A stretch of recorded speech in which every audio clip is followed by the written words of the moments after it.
Aquarius workshop, acknowledge your cruelty courageously.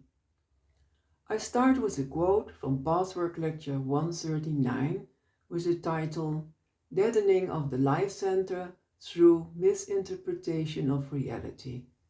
And the quote is as follows. Cruelty is hard to face, but when you do face it, then relief and liberation must follow, because nothing further bars the way to being totally in truth with yourself. As long as the cruelty within yourself is not fully faced, as long as you run away from it, you cannot be clear and comfortable, unafraid and relaxed about yourself. End of quote of Pathwork Lecture 139.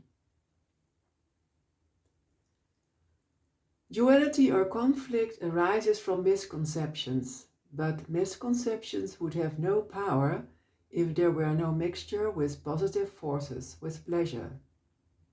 This mixture originated in our childhood. During painful or sad experiences as a child, in order to make the suffering bearable and to survive, we have in an unconscious automatic reflex linked pleasure to those hurtful, cruel experiences. This connection between pleasure and cruelty, the negative pleasure, is the cause of all difficulties, strife, war, and every undesirable situation of humanity. It is this penetration of the positive force into the negative force that actively and passively creates evil in the world. We have great resistance to facing our cruel traits. The urge to punish and inflict pain exists in every human being.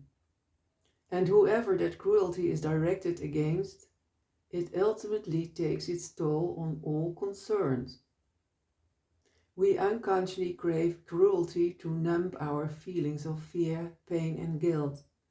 But at the same time, cruelty numbs our natural life stream of spontaneous and positive feelings.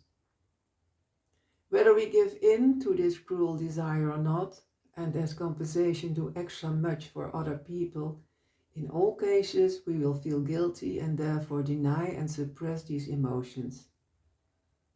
Some will be more aware of their fears, but not of the other side of fear, namely their inner cruelty. Free from cruelty, we will never again be afraid of others, of life or death. In this workshop you will explore with a loving curiosity 3 themes of the Pathwork Lectures regarding our cruelty. The first theme, the connection between cruelty and pleasure. Cruelty can exist because destructiveness is imbued with pleasure, an element of the life force. This association of cruelty with pleasure has its origin in childhood. As children, we alleviate experience of pain, sorrow and suffering, which are too unbearable for the undeveloped ego, by attaching the element of pleasure to the hurtful experience. We repeat this negative enjoyment of hurting or being hurt until we take responsibility for our cruelty. Only then does the life force unfold and are we capable of true love. The next quote stands for Pathwork Lecture 135. When you realize, after having become aware of this process, how many people, regardless of their outer action, can experience the pleasure principle only in fantasies of cruelty, you will understand that this is the actual nucleus of war, of cruelty as a whole. This should not make you feel guilty, it should rather enlighten you and free you, so as to allow the inner processes to grow. For it is a misapplied and misunderstood hurt that has created this condition. Cruelty without the pleasure principle could never have real power. End of quote of Pathwork Lecture 135. The second theme, your level of fear as a yardstick. To the extent that we fear cruelty from others, to that extent have we not yet recognized the cruelty in ourselves. The resistance and fear to face ourselves are maintained by our cruel sides. Recognizing fear first helps to find the cruelty. Then we will discover that this cruelty is the result of wrong interpretation of what has been done to us by others and by life. The next quote stems from Pathwork Lecture 139.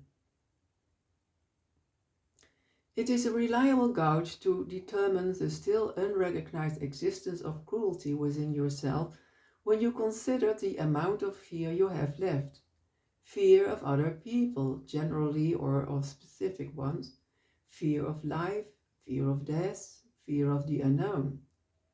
The more you are afraid of ruthlessness and separateness, of rejection and humiliation, of physical and mental cruelty, the more must these exact same aspects slumber within yourself, as yet not fully acknowledged.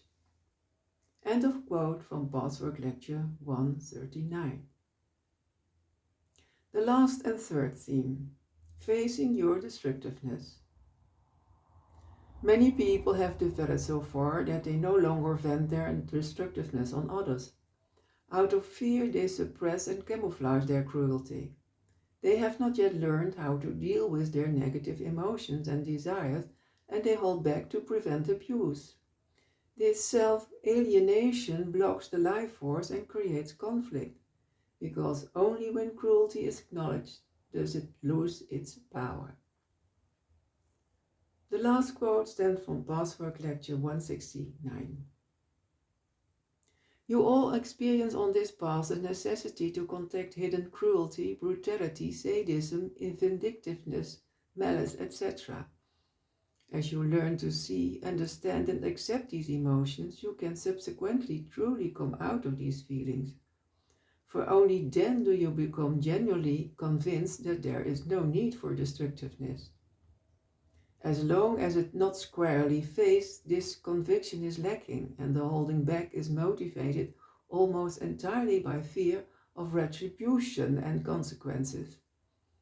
Only when you have the courage and honesty to fully see and accept these damaging emotions and desires, only when you totally comprehend and evaluate them, will you see, without a shadow of a doubt, that they are superfluous as a defense and serve no other purpose either. End of quote of Pathwork Lecture 169. I wish you peace and all the best. Thank you.